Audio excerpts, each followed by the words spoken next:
Golcast no ar. Hoje com Albert Castelhó, representante no Brasil da liga que administra o Campeonato Espanhol, uma das principais e mais ricas competições de futebol do mundo. Eu sou a jornalista Eduarda Strebe, está começando agora o Golcast, o podcast da Goal Manager que fala de futebol de um jeito diferente.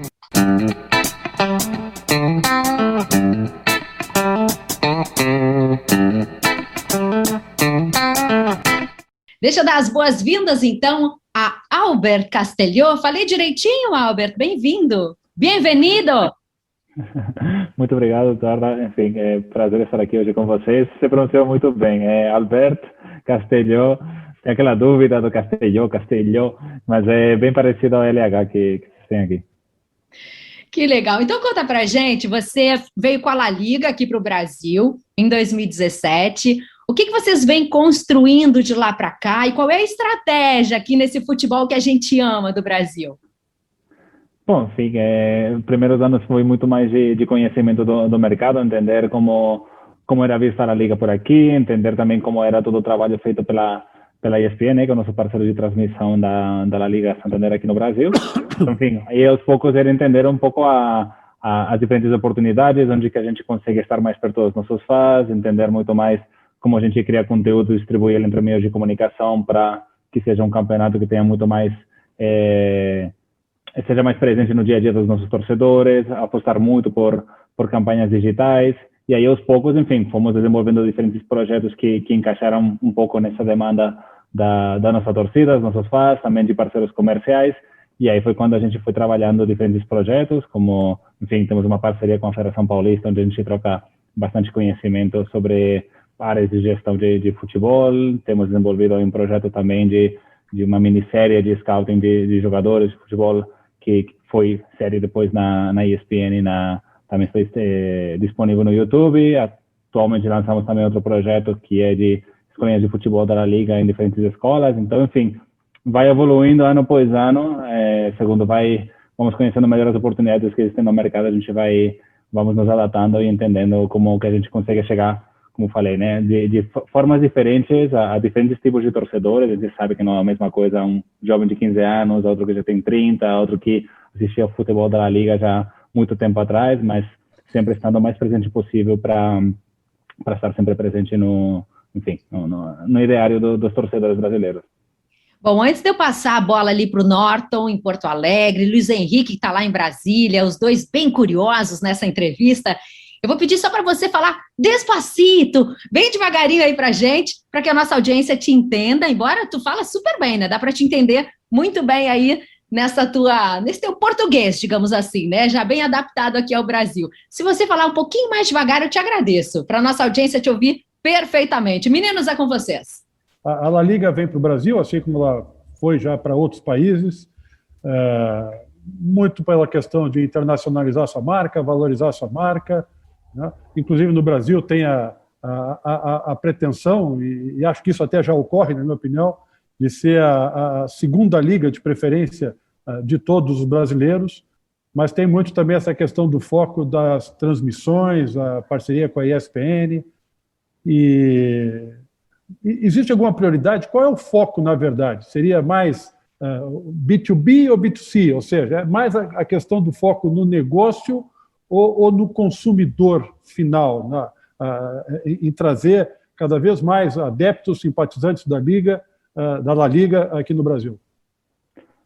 Na verdade, é um equilíbrio, porque é óbvio que quando chegamos no Brasil faz muitos anos, digamos que a adesão que havia da TV paga era a que tem atualmente nos últimos anos diferente, cresceu. Temos aí fãs que, enfim, tinham um determinado tipo de acesso aos nossos conteúdos e agora, enfim, tem outro tipo de plataformas. Então, sempre procuramos que esteja o mais presente possível, mas ao mesmo tempo monetizando no máximo possível. Ou seja, a forma de ter mais abertura para todos os fãs é simplesmente colocar os jogos no YouTube, sem nenhum tipo de pagamento de nenhum tipo de parceiro, e ter a máxima presença dos jogos nas transmissões.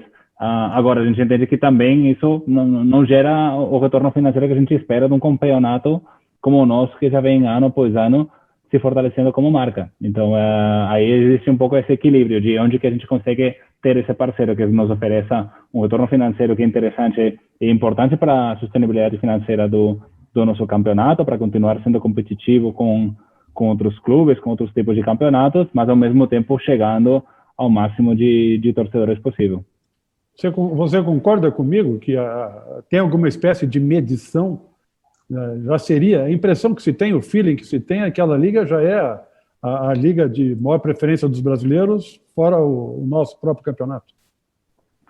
Bom, existem diferentes tipos de estudo, de pesquisa de força de marca, então a gente está bem equilibrado com outros campeonatos, como pode ser o campeonato inglês, ou mais ou menos também uma percepção que se tem também do campeonato alemão, mas no dia a dia, na prática, a gente percebe que se for procurar aí pesquisa de preferência por algum tipo de clube específico, o brasileiro, tirando a torcida que eles têm por clubes brasileiros, a primeira e a segunda preferência são sempre clubes da Liga, que é o Barcelona e o Real Madrid, muito na frente de qualquer outro clube estrangeiro, como poderia ser, por exemplo, o PSG ou algum outro clube. Então, nossas audiências são sempre positivas. Por exemplo, recentemente tivemos o segundo jogo do clássico dessa temporada e trouxe, enfim, da melhor audiência que teve a ESPN na TV fechada para o esporte no que a gente tem de ano, né, desde janeiro até hoje. Então, enfim, continuamos com essa força entre a torcida.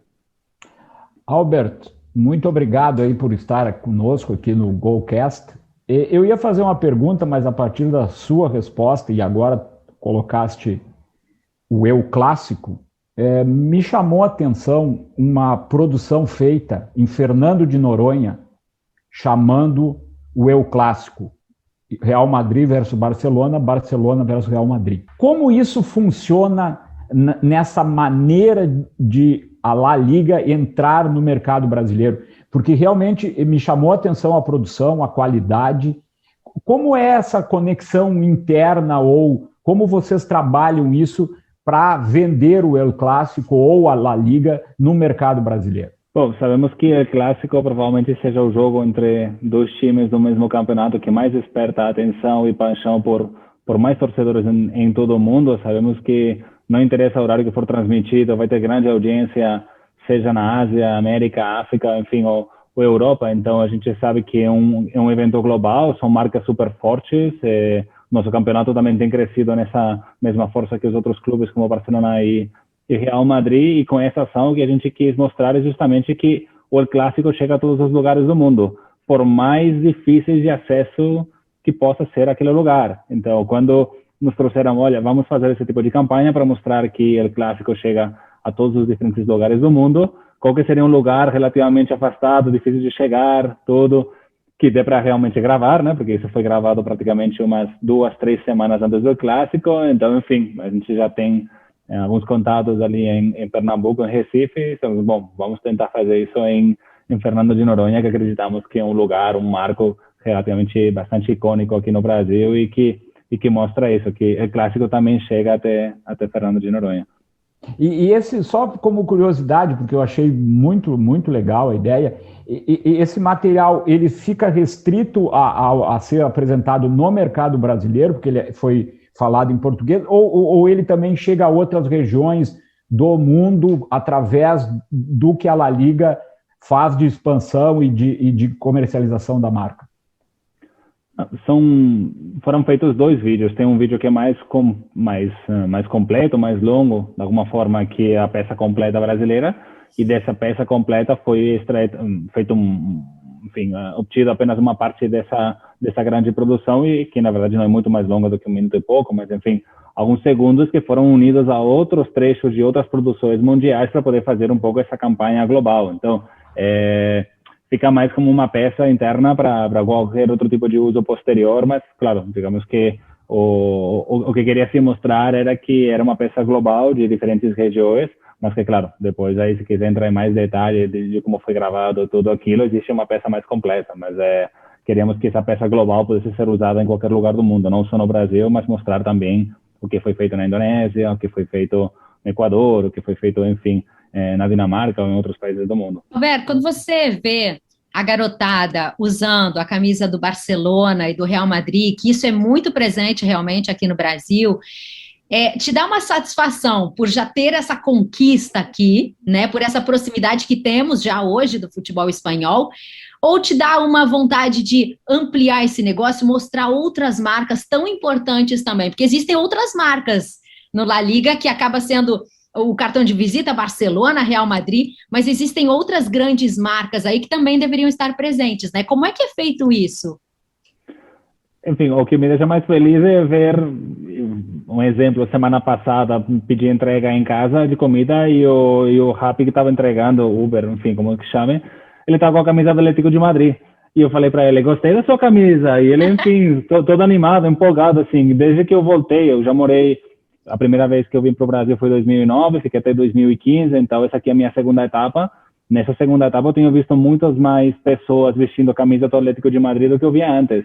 Então eu tenho percebido que, provavelmente pelo estilo de jogo que tem, pela forma de ser, pelos valores, o Diego Simeone, eu acho que o público brasileiro tem mais afinidade com esse tipo de estilo de torcida, de clube. Óbvio, Barcelona e Real Madrid são dois perfis muito claramente definidos, de supercampeões e tudo, mas tem torcedor que não se identifica com isso, que se identifica com outros. Então, eu tenho visto uma grande identificação com o Atlético de Madrid. Eu tenho visto, recentemente temos feito alguns eventos para conectar torcidas em jogos regionais, como por exemplo o Gran Derby de Sevilha, entre o Betis e o Sevilha. Fizemos a mesma coisa com o Gran Derby, com o Derby Basco, da Real Sociedade e Atlético de Bilbao. E a gente tem visto muitos fãs bem roxos desse tipo de torcidas que muitas vezes dizem, nossa, eu não sabia que havia tanto fã aqui na região, no Brasil, então que legal que a La Liga se preocupou por nós, fizeram esse evento, inclusive tem algum tipo de prêmios, essa semana ficamos enviando os prêmios dos ganhadores dos quizzes que a gente fez, e muitos deles super felizes de receber a camisa do Atlético de Bilbao em casa. Teve uma das camisas, por exemplo, do Diego Carlos e do Emerson Royal, são camisas originais que eles mesmos utilizaram no jogo do Derby de Sevilha, assinada por eles, nem foi lavada, inclusive estava com condições. Exato. Os torcedores adoram isso, né? Adoram. Exato. É a camisa original do jeito que foi usada. Inclusive tem um QR Code na parte final, na parte de trás da camisa, onde o próprio torcedor pode tirar uma foto da camisa e ver que realmente é uma peça única que foi usada pelo atleta, foi verificada, que ele assinou e depois ele foi carimbada para ele ter esse tipo de objeto como uma peça de colecionista. Então, o torcedor diz, uau, é incrível o que a Liga faz para a gente, mas também para nós é um agradecimento a eles, de que o campeonato só cresce quando tem mais torcida de outros clubes, não apenas de dois. Então, por isso eu fico muito mais feliz de ver essa torcida declarada e que não, para eles, olha, ela tem uma comunidade, por exemplo, que é muito fã do Atlético Clube de Bilbao. E você nos traz uma outra realidade, porque realmente eu tenho esse pensamento de que a gente olha para fora e vê Barcelona, Real Madrid o tempo inteiro. Você está trazendo uma nova realidade, talvez até de uma construção que foi feita com a La Liga. É que, na verdade, ser fã do Barça ou do Real Madrid é relativamente fácil, porque são dois super grandes clubes, super campeões, então é até mais difícil para um torcedor que gosta da Liga escolher outro clube que não seja o Barcelona ou o Real Madrid. Então tem muito mais mérito que aquele torcedor de forma totalmente consciente diga, não, eu quero torcer pelo Betis, eu quero torcer pelo Sevilha, eu quero torcer pelo... Óbvio que, claro, nos apoiamos muito nos jogadores que já passaram. Então, quando a gente promove, por exemplo, o Betis, a gente se apoiou muitas vezes no Denilson, que provavelmente seja a imagem mais icônica do Betis aqui no Brasil. No Sevilha também passaram muitos grandes jogadores, como Luiz Fabiano, enfim, passaram Júlio Batista, muitos jogadores.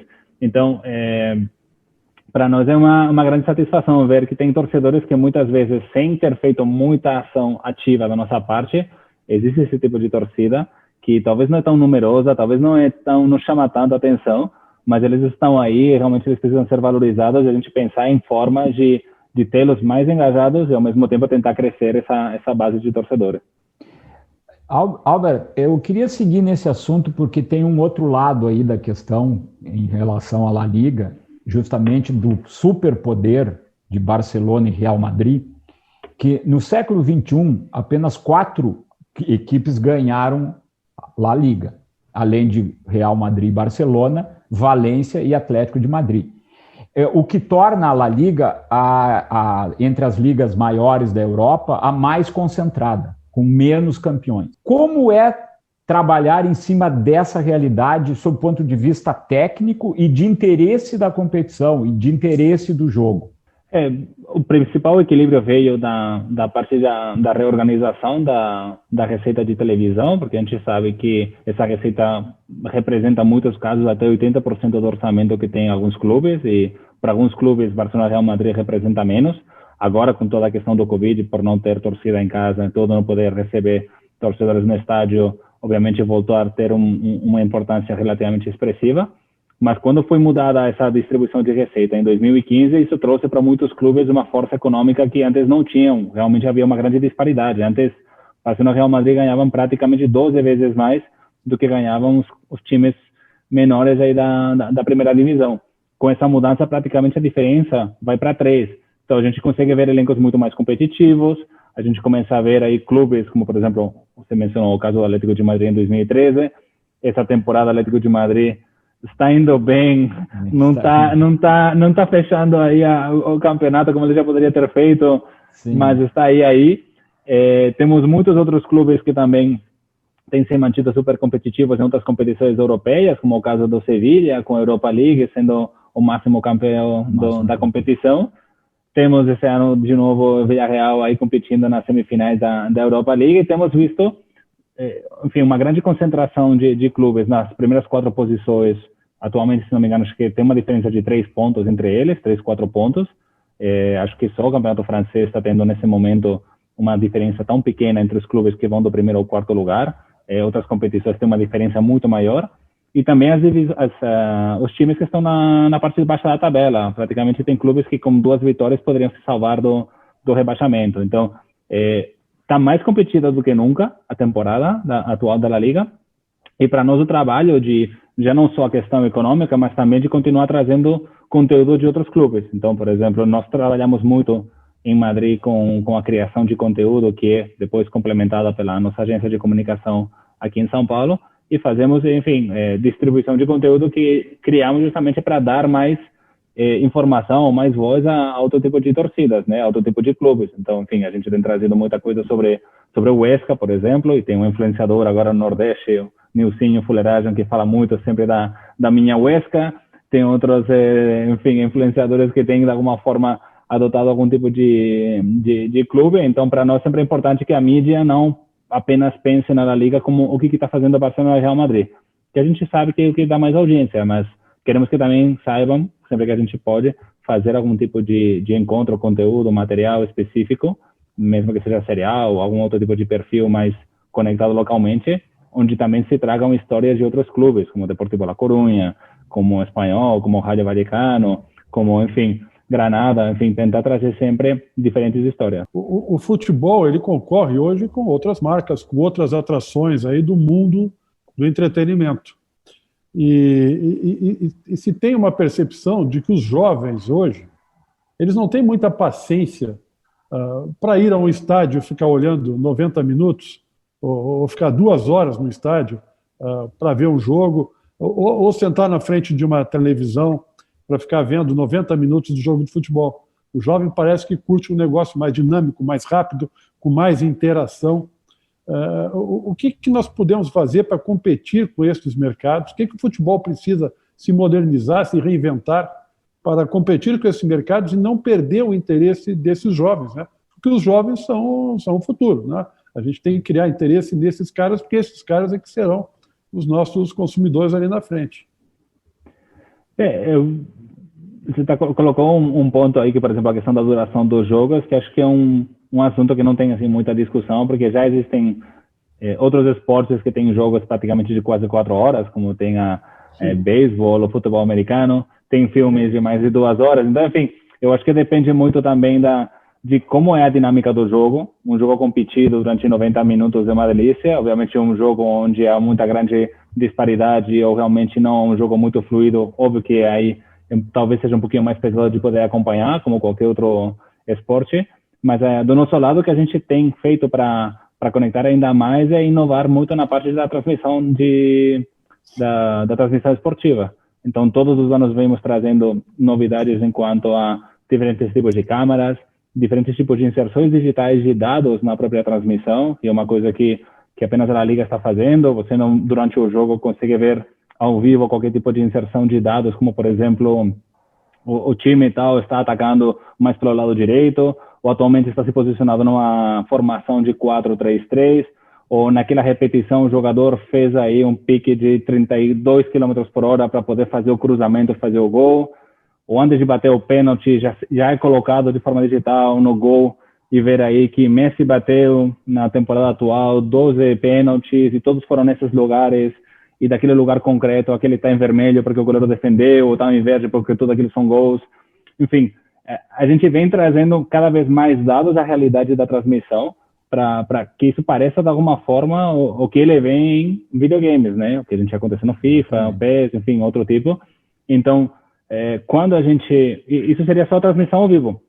Depois a gente tem toda a questão das repetições, ou algum tipo de highlight, ou outro tipo de conteúdos. Então a gente abusa bastante do que a gente chama da gamificação, que é fazer esses lances, de alguma forma, com inserções de efeitos meio que de jogos, né?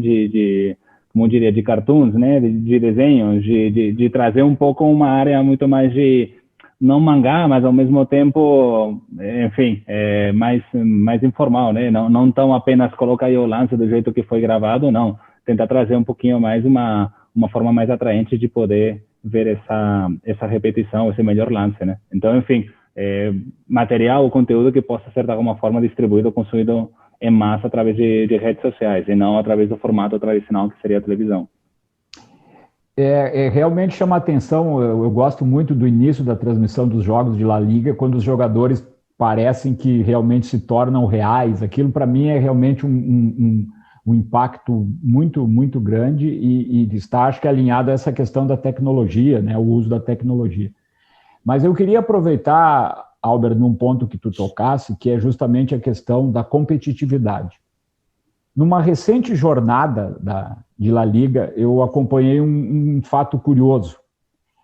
O juiz havia dado 4 minutos de prorrogação e ele terminou o jogo com 3 minutos de prorrogação. O jogo era Sevilha e Granada.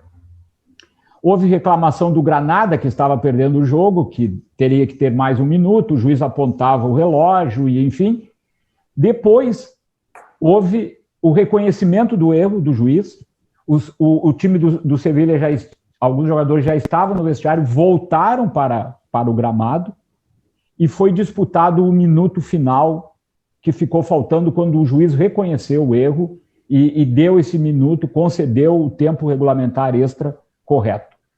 Eu quero saber o seguinte: no Brasil se discute muito a questão da profissionalização dos árbitros, a falta de profissionalização. Como é a questão dos juízes em La Liga? Como é o tratamento dado aos juízes, que são hoje figuras tão importantes do espetáculo e que muitas vezes, infelizmente aqui no Brasil, não tem esse tratamento profissional? Como é a questão da arbitragem em La Liga? Bom, só para diferenciar, a La Liga cuida o que seria o futebol profissional, primeira e segunda divisão, mas tem muita parte que é feita de forma coordenada com a Federação Espanhola, que é o caso, por exemplo, de estabelecer o calendário, obviamente toda a questão das fichas dos jogadores, né, do registro, e também tem a questão da arbitragem. Então, os árbitros são todos da Federação Espanhola, do Colégio de Árbitros Regional concreto, por exemplo, da Catalunha, de Madrid, da Andaluzia. Então, enfim, o trabalho de profissionalização, de alguma forma, da figura dos árbitros corresponde à Federação Espanhola. Toda a implantação do VAR também é responsabilidade e exclusividade da Federação Espanhola. Então, a La Liga não entra nessa parte da competição. A gente cuida do que seria a gestão da competição do ponto de vista mais de, como eu diria, não apenas marketing, mas também da parte da gestão da organização, por dizer de alguma forma, mas o que seriam os termos de jogo, de regulamento, de disputa, arbitragem, tudo aquilo é a Federação Espanhola. Então, enfim, aí é toda uma questão de trabalho bem feito por parte da federação, de formar, valorizar, mas ao mesmo tempo eu acredito que seja uma questão puramente cultural, né? De entender o árbitro como uma figura de respeito, sabe? De entender que as decisões devem ser cumpridas e que não existe nenhum tipo de favorecimento a favor de um clube ou de outro. Sempre tentando que claramente os juízes apitem os jogos de uma forma totalmente imparcial. Eu acho que quando se coloca em dúvida a imparcialidade do árbitro é quando se dão situações como a que você mencionou aqui no Brasil, de que possam entender que tal árbitro não é competente. Então, ali, talvez seja uma questão de entender qual que é, inclusive, a situação jurídica do árbitro, né? Se é considerado profissional ou não, que salário tem, enfim, aí é outra discussão que eu, pessoalmente, desconheço como cuida aqui. E dentro dessa questão, o VAR funciona bem para a La Liga? O VAR, o primeiro ano foi feito em colaboração com a La Liga, entre a Federação Espanhola e a La Liga, atualmente é apenas a Federação Espanhola, mas depois da primeira temporada, os dados que nos chegaram foi que antes do VAR, os juízes mais ou menos acertavam uma média de 92% das chances que eles apitavam, depois do VAR passou para praticamente 96%, ou seja, havia discussão, sim, mas apurando depois se aquele lance realmente, o que ele foi apitado depois de ter visto o VAR, estava certo ou não, a gente conferiu que realmente as decisões foram tomadas ainda melhor do que eram tomadas anteriormente. Então, pode-se discutir essa questão de é que trava o jogo, e que quebra a emoção do gol de se foi impedimento ou não foi impedimento. Tudo bem, mas isso também acontece, por exemplo, no tênis, se aquela bola entrou ou não entrou, no futebol americano também, se pisou ou não pisou na linha antes de receber com as duas mãos, enfim. Isso forma parte do jogo, que talvez não era o que antes existia, e entendemos que isso pode afetar a dinâmica do jogo. Mas se aquela bola foi gol no gol, entrou, realmente isso pesa. Então, talvez não haja tanta emoção, mas pelo menos aí quem ganha realmente o ganhador, o vencedor que realmente merece, porque essa bola entrou.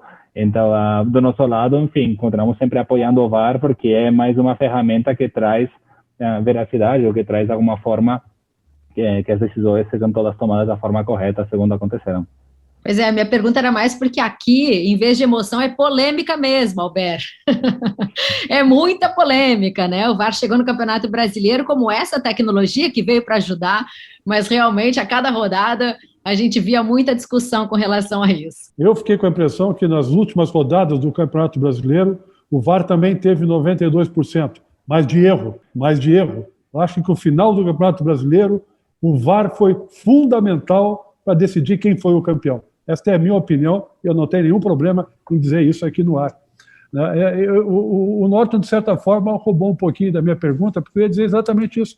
Na Espanha, nós temos a La Liga, mas nós temos a Real Federação Espanhola de Futebol, né, de futebol. E aqui não, aqui nós temos a CBF, nós temos as federações, e a pergunta era exatamente essa, né, o que a La Liga pode, né, ensinar ao futebol brasileiro, ou o que deveria o futebol brasileiro aprender com a La Liga e essa relação que tem com a Real Federação de Futebol da Espanha? É que a Liga é uma associação feita por parte dos clubes, então, para que exista isso aqui, apenas basta que os clubes brasileiros se juntem e criem essa liga. Acho que, se não me engano, até a própria lei do esporte brasileira permite isso. Então, é uma decisão dos clubes, da mesma forma que eles se juntam para poder negociar a venda internacional dos direitos de transmissão do Campeonato Brasileiro, eles podem se juntar não apenas para vender direitos, mas também para poder fazer a gestão. Eu entendo que, se não há essa união, seja porque da forma que está funcionando até agora, funciona para eles. Então, cada país funciona da forma que os próprios participantes entendem que deve funcionar. Para nós, entendemos que é diferente a gestão amadora do futebol, que fica com a Federação Espanhola, porque eles têm o principal foco ao próprio desenvolvimento do futebol e seleção espanhola. Agora, o que considera o futebol profissional, onde realmente são os grandes investimentos e onde há de se ter uma maior cura, um maior cuidado do que o produto, aí é a primeira e segunda divisão. Aí sim, aí são os 42 clubes, os 20 da primeira divisão e os 22 da segunda divisão, que se juntam e formam essa associação sem fins lucrativos que é a La Liga. Como é que vocês estão fazendo para fidelizar torcedores nesse período aí complicado de pandemia? É ficar em casa e ver a La Liga mesmo? É um pouco isso. Continuamos recomendando, é importante continuar em casa. Inclusive, os torcedores que estão na Espanha e que, infelizmente, não podem ir aos estádios, a gente continua cumprindo a decisão do Ministério de Saúde da Espanha enfim, infelizmente, não pode ter público ainda nos estádios.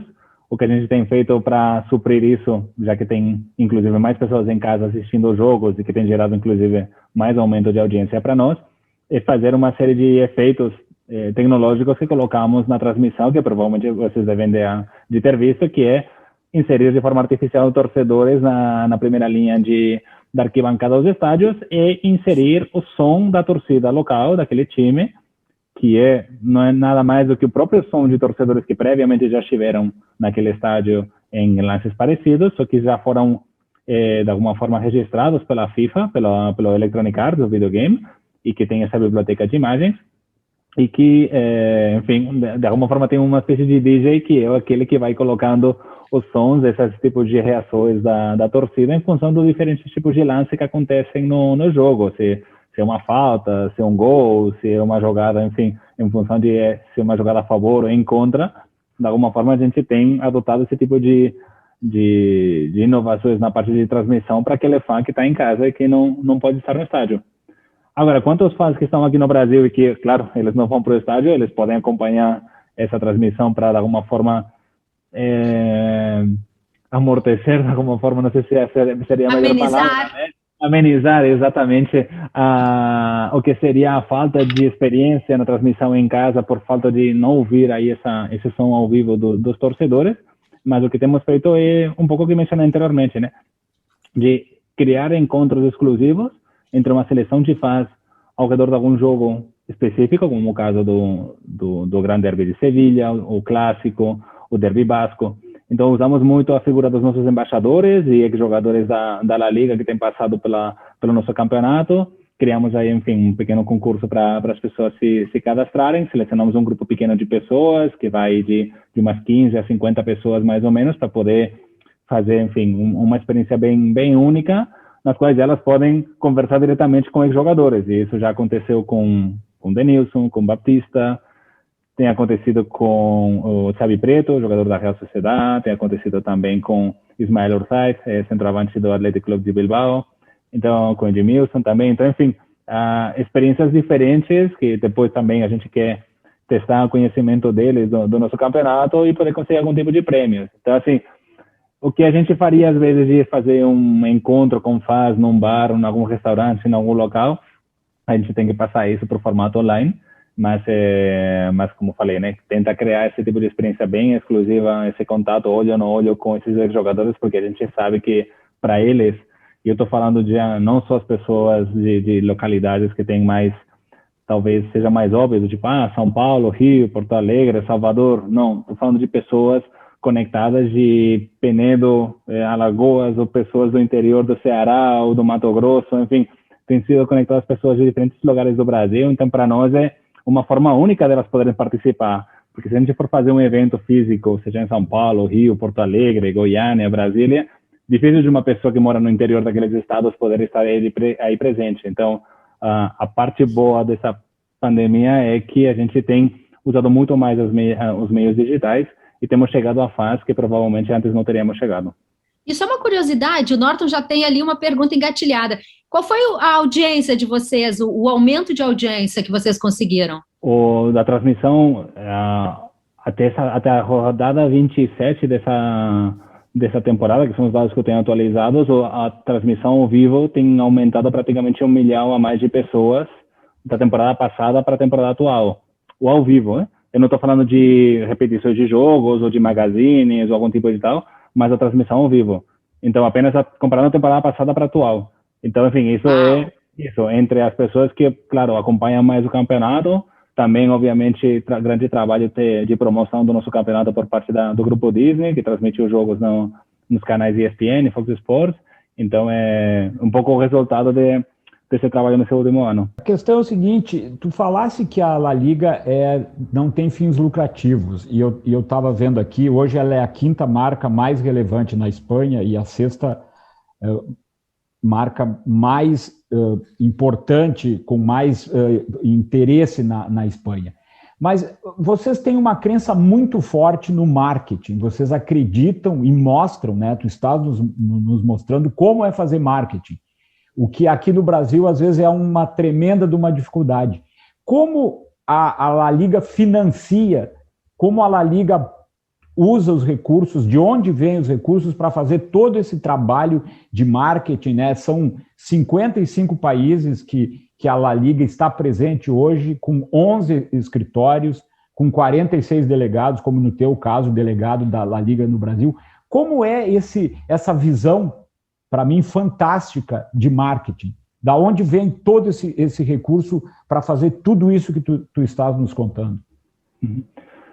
Tem duas fontes principais. Uma delas é dos praticamente 2 bilhões de euros de receita de televisão que a Liga recebe, tanto de direitos de transmissão nacional como internacional, uma pequena porcentagem fica com a Liga. Igual que tem uma pequena parte que fica com a Federação Espanhola, que fica com a produtora, outra pequena parte fica com algumas federações esportivas espanholas para a promoção do esporte na Espanha, não apenas futebol, mas também outro tipo de esportes. Ali, obviamente, tem uma parte importante. E depois tem a venda de patrocínios do próprio campeonato. Então, quando o Santander compra os naming rights do campeonato, é receita para a Liga. Quando a Puma patrocina o campeonato com a bola oficial, também é receita do campeonato. Então, enfim, temos todo um leque de patrocinadores que são apenas nacionais, na Espanha. Temos um leque de patrocinadores que são globais, que tem uma grande presença em todo o mundo. E depois também nos permite ter parcerias, enfim, parceiros locais ou regionais. Então, por exemplo, nos Estados Unidos tem um grupo de patrocinadores que são apenas marcas americanas ou que são locais que atendem de alguma forma as ações que a Liga faz em território americano. Mesma coisa no México, mesma coisa na Argentina, mesma coisa na África do Sul.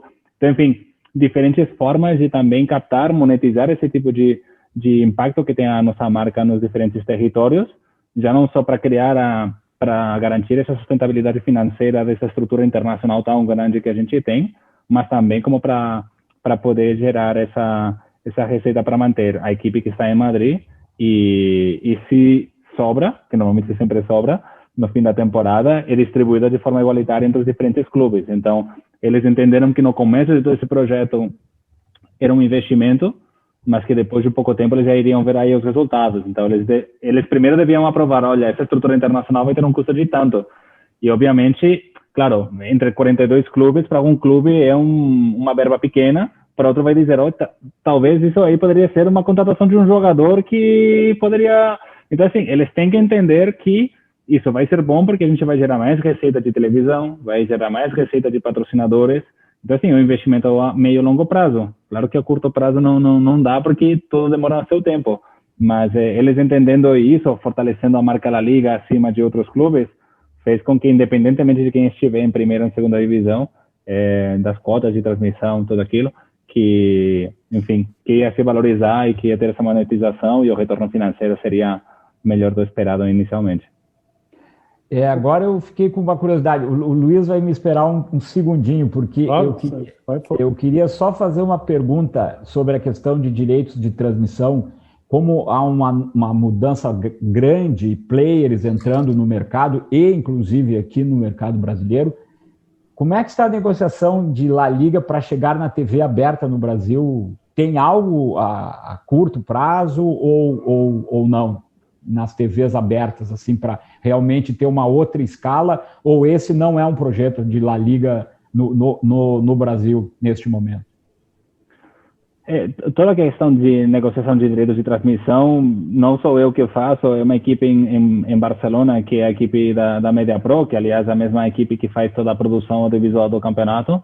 Então, enfim, ela negocia primeiro sempre com os parceiros atuais que temos. Caso não dê para continuar com o parceiro pelo que for, obviamente aí há outras alternativas, mas sempre procura-se aquela opção que dê um maior retorno financeiro com um equilíbrio interessante para também a questão da audiência e público. Então, pelas diferentes opções que existem aqui no Brasil, a gente vem continuando trabalhando de forma positiva com a ESPN, que é o parceiro que nos oferece, enfim, de alguma forma esse equilíbrio e ao mesmo tempo, enfim, a forma de trabalhar com a qual a gente está bem satisfeito. Claro que tem outros campeonatos que têm optado por outro tipo de formas, mas que, como falei, uma televisão aberta dificilmente pode oferecer a receita para uma liga que oferece um canal de TV paga. Eles ganham em exposição, mas não ganham em receita. Então, obviamente, isso tem um impacto financeiro para a liga e para os clubes. Em alguns casos, pode ser um investimento para meio e longo prazo para eles, né, de ganhar mais aderência de alguma forma ao país através dos torcedores que não tem, como poderia ser, por exemplo, uma liga italiana, ou poderia ser uma liga alemã, ou poderia ser uma liga francesa, por exemplo. Agora, quando já são marcas muito mais estabelecidas, elas costumam procurar TV paga porque é aquela que te dá maior retorno pela pelo impacto que tem a marca, que acontece com a La Liga, acontece com a Premier League, acontece também com a Champions League, com o esporte interativo. Então, enfim, é uma forma de manter esse equilíbrio, mas não é feito um pacote específico para TV paga e um pacote específico para TV aberta. Até porque, enfim, isso pode gerar algum tipo de canibalização, sabe, entre o seu mesmo próprio produto, né? Quando, por exemplo, aqui no Brasil, é uma coisa que me surpreende é que o mesmo jogo você pode assisti-lo na TV aberta e na TV paga. E isso, para mim, mata a TV paga. Isso é o que faz a TV paga pagar pouco pelo direito de transmissão, porque provavelmente as pessoas que têm uma TV não estão incentivando a adoção da TV paga no Brasil, porque já está disponível na TV aberta. Então, enfim, isso já é outra discussão para entender um pouco essa dinâmica de por que escolher um ou outro, mas do nosso lado não tem essa previsão. A minha questão anterior também era uma curiosidade, né? Tá claro, né? E é o correto. A La Liga ela tem uma estratégia diferente para cada país. E um exemplo é a China, né? Existem acho que uma centena de treinadores espanhóis trabalhando, fortalecendo, ajudando a desenvolver o futebol chinês, as novas gerações do futebol chinês. Em uma entrevista, eu teria dito, né, que essa estratégia não seria legal no Brasil, porque o Brasil está desenvolvido no seu futebol, é o país do futebol, não seria uma estratégia muito correta. Mas a gente vê que cada vez mais os clubes brasileiros buscam treinadores estrangeiros. Hoje até se busca mais. Quando um treinador se vê sem o seu, quando um time se vê sem o seu treinador, normalmente ele busca primeiro no mercado de fora do que internamente. Inclusive espanhóis, né? Treinadores espanhóis. Se essa estratégia ainda está em voga, está valendo, não seria a hora de mudar essa estratégia, será? Também trabalhar na questão do desenvolvimento de treinadores ou de alguma forma de jogar do futebol brasileiro, ou a forma de treinar, ou enfim. É uma questão a se analisar, o porquê existe esse tipo de atual preferência por contratar técnico estrangeiro. Eu não acredito que realmente não hajam técnicos capazes no país, depois de tantos grandes técnicos que têm formado o Brasil, a Escola Brasileira de Técnicos. Eu acredito que seja talvez uma questão de atualização ou de formas diferentes de entender como deve ser jogado futebol no futuro, de como evoluiu, inclusive, a formação de garotos nas últimas décadas. Isso também passa por uma questão social, uma questão urbanística, de campos de terrão, de futebol de rua, enfim, é uma dinâmica social que vem mudando e que tem mudado também o perfil do jogador. Não à toa, por exemplo, a gente vê clubes que têm contratado jogadores que têm participado de campeonatos onde não teve uma grande formação de alguma forma técnica prévia, como o caso da Taça das Favelas, onde tem saído jogadores como o Patrick de Paula, por exemplo, do Palmeiras. Então, e se esse garoto tivesse sido formado já desde os 8, 10 anos com metodologia de treinamento diferente, talvez ele já teria estado antes no Palmeiras com 12 anos, ou não, talvez ele tenha uma forma de jogar que é aquilo que não se tem nas categorias de base, porque o formato é muito acadêmico, enfim, é muito técnico. Enfim, eu acho que aí vale uma discussão onde realmente não existe uma forma certa ou errada de entender. Acho que são formas diferentes de entender essa realidade. Do nosso lado, através da parceria que temos com a Federação Paulista, trouxemos aí diferentes técnicos para trocar ideias quanto à metodologia de formação de futebol de base. Então foram convidados diferentes clubes do estado de São Paulo e outros clubes que têm um certificado de clube formador para trocar um pouco uma ideia de como a gente entende a formação integral do atleta, não só do ponto de vista físico, técnico, mas também psicossocial, enfim, diferentes pontos que entendemos que são importantes no desenvolvimento desse atleta. E enfim, o que a gente vem trazendo agora justamente com a La Liga Football Schools é uma forma também de aproximar o garoto ao esporte através da nossa metodologia de formação, mas que isso não impede em nenhum momento que o garoto também esteja participando de algum outro tipo de escolinha de algum clube local, ou que possa jogar com os amigos, enfim, em outro tipo de condições. Então, eu acho que tem um pouco essa mistura, né, de continuar trazendo conceitos que são diferentes do que possam existir aqui, mas ao mesmo tempo incentivar aí a formação e a troca de ideias e de conhecimentos entre técnicos brasileiros e estrangeiros, porque porque o que acreditamos que funciona, né? A gente sabe que estavam dizendo essa semana que estava jogando com 3 zagueiros o Palmeiras na Libertadores, e esse é um conceito que, não porque ele seja europeu, é um conceito que veio da Europa. Muitas vezes, até antes, se jogava dessa maneira. Faz 100 anos atrás, se jogava com 2, 3 zagueiros, se jogava com 5 ou 6 no ataque. Isso vinha de... Então, enfim, acho que são conceitos que vão e voltam, mas que, no final das contas, o importante é que haja essa troca de conhecimento, esse aprimoramento do conhecimento que se tem da gestão do clube, e aí não interessa se realmente é estrangeiro ou é brasileiro. Acredito que quanto mais troca haja, melhor.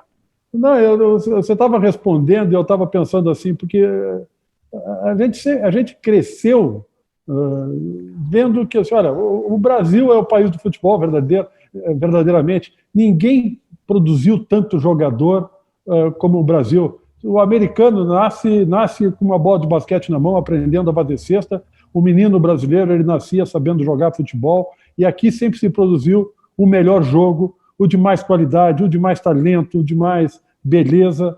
E claro, né, o mundo evoluiu, o futebol europeu ele tem muito mais recurso financeiro, os clubes têm uma gestão melhor e mais profissional, e parece que isso, o dinheiro e a gestão, né, melhor na Europa e menos qualificada aqui no país, parece que fez com que o brasileiro desaprendesse a jogar futebol e que o europeu passasse a jogar melhor, e hoje ele nos ensina a jogar futebol, mesmo que os clubes sejam muito fortes por importarem jogadores lá na Europa. É um negócio meio contraditório, é difícil entender essa equação, né? Como se desaprendeu o interesse, enfim. Né? Em algum momento a gente se perdeu nesse caminho e passou a achar que o futebol europeu é o que sabe fazer as coisas, é o que sabe produzir jogadores, sabe de fato gerir, sabe fazer melhores eventos, né? Mas o futebol brasileiro não produz mais os mesmos craques como faziam antes, e hoje a gente tem que, de repente, aprender com o futebol europeu como é que se joga bola. Eu acho que talvez antes, como o Brasil tem uma população tão grande e, como você falou, praticamente todas as crianças jogam futebol, você tem um grande leque de opções de atletas que, com certeza, com pouco trabalho, por mesmo que se faça um pouco trabalho, você tem grandes atletas que estão ali disponíveis e que não são grandes nomes no futebol europeu, mas a gente sabe da grande número de jogadores brasileiros que atuam em diferentes países do mundo, por desconhecido que seja o país, na Ásia ou perdido aí enfim, qualquer país da África, sempre tem algum jogador brasileiro que está atuando aí.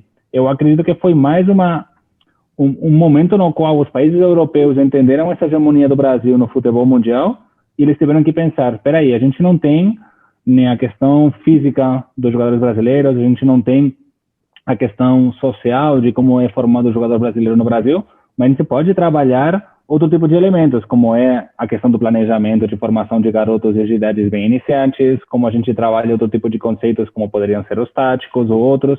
Então, enfim, diferentes escolas europeias, entre ela a espanhola, a alemã, a francesa, a holandesa, por exemplo, um país com uma população tão pequena, mas que continuamente traz jogadores de grande nível, apostaram em outro tipo de aspectos da formação do atleta para contrarrestar aquelas habilidades que o brasileiro tinha e que, enfim, o que na época, quando eles se enfrentavam, o Brasil saía vencedor, né? Ou tinha justamente esse elemento que outras seleções não têm, que é aquele improviso final, aquele drible, né? Aquela ousadia que também se fala, né? Naquelas jogadas que talvez o jogador europeu talvez seja um pouquinho mais aquilo preparado, né? Um pouco já programado de fazer aquelas jogadas, né? Então, digamos que a Europa teve que evoluir de outras formas para poder contrarrestar e para poder ter sucesso. E daí, enfim, talvez seja um elemento a reconhecer o fato que os últimos campeões de Copa do Mundo, os últimos 4, né, depois do Brasil, foi Itália, foi Espanha,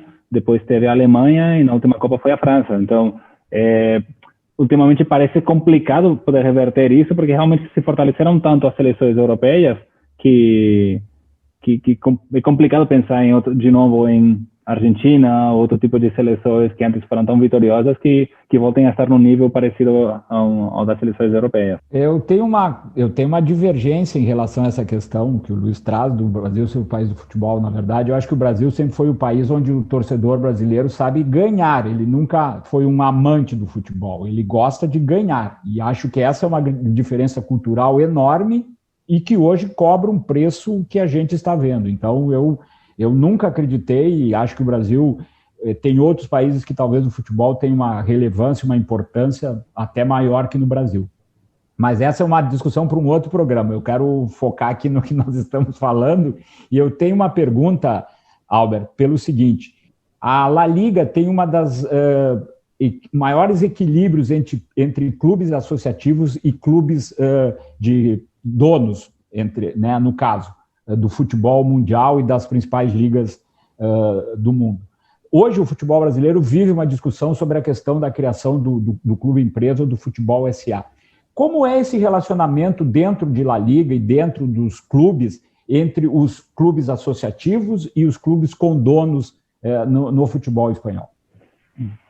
Não, a relação é completamente normal, mas eu acho que a única coisa que muda. Enfim, tudo isso veio através de uma lei, em 1990, praticamente, que obrigou quase todos os clubes a se converterem em sociedades anônimas, ou seja, o clube já tinha seus próprios associados e disseram, olha, você tem que criar uma sociedade e os primeiros que têm preferência para poder ser sócios desse clube são aqueles próprios associados. Eles têm que fazer o aporte financeiro, fazer o próprio desembolso de capital, fazer a integralização do capital. E aí, em função do investimento, você vai ter mais ou menos cotas ou participações nesse tipo de nova SA, e aí você é mais ou menos dono. Se não tiver suficiente, o investidor de fora pode comprar algumas ações.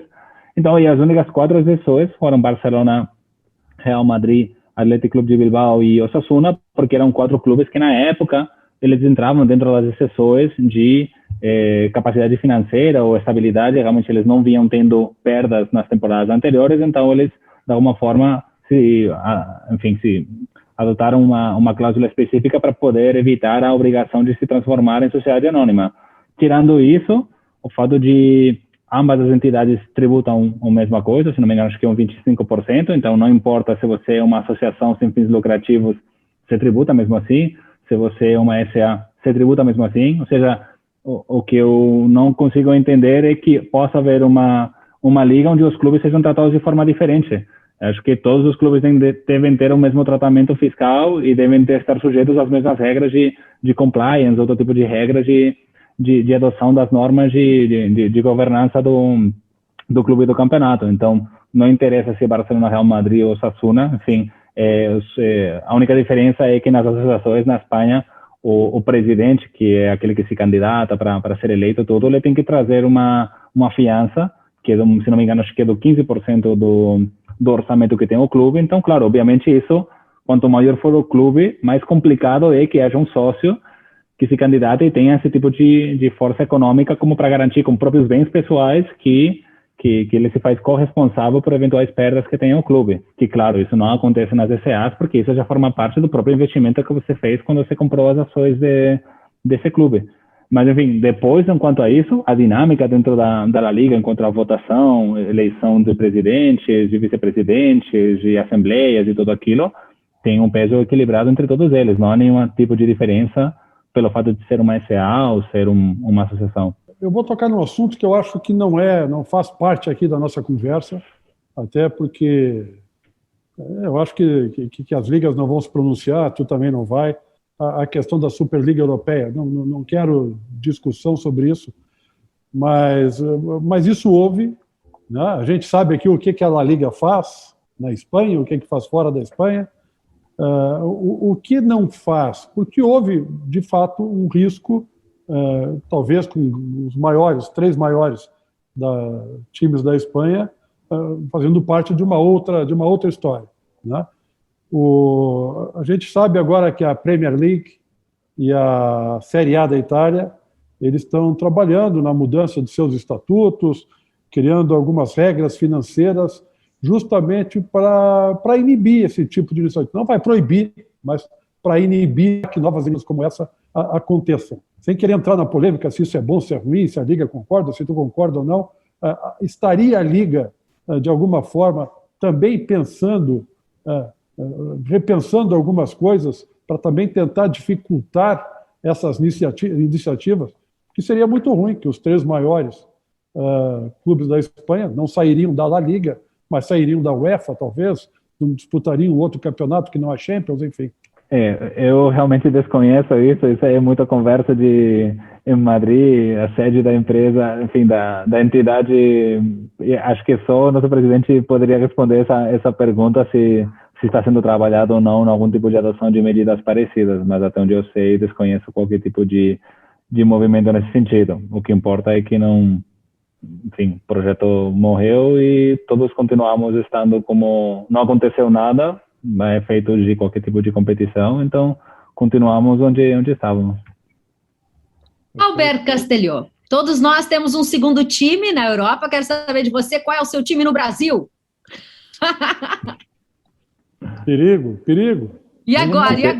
Ele não contou nem o primeiro dele na Espanha, ele pode... Tá valendo, eu quero saber no Brasil. Mas a gente pode arriscar, ele é de Barcelona, mas ele falou com um carinho de um outro time aqui, que é de Madrid. Eu sou torcedor do Ibis, do meu amigo Nilcinho, que ele cuida das redes sociais do clube, vai ter trabalho de marketing que ele faz aí com o Ibis, e não, enfim, eu tenho camisa, sou, enfim, grande fã do trabalho que ele faz.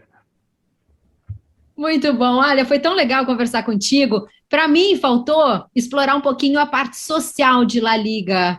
Muito bacana mesmo, Football Schools. Quem sabe outro dia a gente combina aí de conversar mais sobre esse projeto, que eu acho que nos representa muito, né, aqui no Brasil. Tem muita meninada que está precisando aí dessa orientação bacana aí do futebol, junto com a educação. Acho que é sempre muito legal. Vamos falar outro dia sobre isso?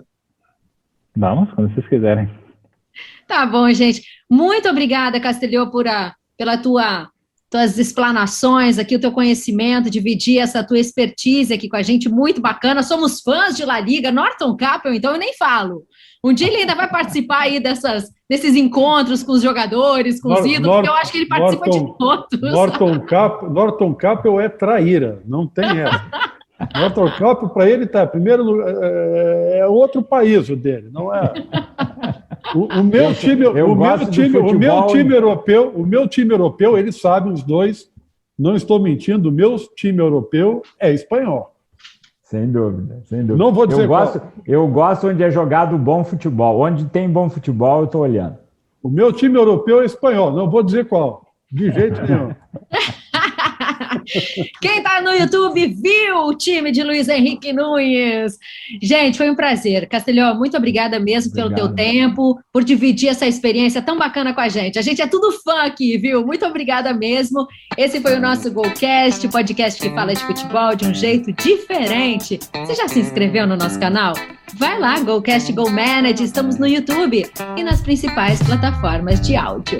Um beijo, a gente se vê.